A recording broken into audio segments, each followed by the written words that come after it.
অভ্যুত্থানের সুযোগ নিয়ে দেশে নতুন উগ্রপন্থী গোষ্ঠী তৈরি হচ্ছে, এমন মন্তব্য করেছেন গণসংহতি আন্দোলনের প্রধান সমন্বয়কারী জোনায়েদ সাকি। এই অভ্যুত্থানের সুযোগ নিয়ে একদল উগ্রপন্থী তৈরি হয়েছে। তারা এখন আওয়ামী লীগ যেভাবে ফ্যাসিবাদ কায়েম করেছে, তারাও সংগঠিত হয়ে তারা ঠিক করে দিবে বাংলাদেশ কেমনে চলবে না চলবে।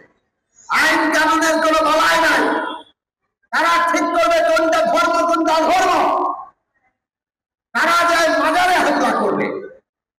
কে অধিকার দিয়েছে মাজারে হামলা করা, মন্দিরে হামলা করা, রাখা হামলা করা?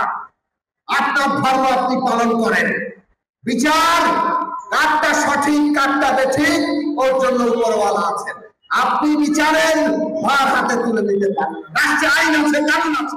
তিনি বলেন, আওয়ামী লীগ যেমন ফ্যাসিবাদ কায়েম করেছে, তেমনি উগ্রপন্থীরাও সুযোগ নিয়ে ক্ষমতা দখলের পরিকল্পনা করছে। কেউ যদি জনগণের গণতান্ত্রিক অধিকার কেড়ে নিতে চায়, মানুষ তা মানবে না, এ কথা স্পষ্ট করে দেন সাকি। তিনি জোর দিয়ে বলেন, বিচার আর নির্বাচনী সংস্কার ছাড়া দেশে গণতন্ত্র প্রতিষ্ঠা সম্ভব নয়। বরিশালে গণসংহতি আন্দোলনের জেলা সম্মেলনে এই আহ্বান জানান জোনায়েদ সাকি। প্রথম বিষয়, আপনি বাংলাদেশের নাগরিক।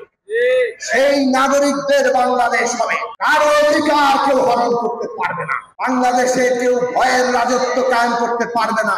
মুক্তিযুদ্ধের চেতনার নামে কিংবা ধর্মের নামে কোন রকম জবরদস্তি শাসন আল্লাহর মানুষ মানবে না।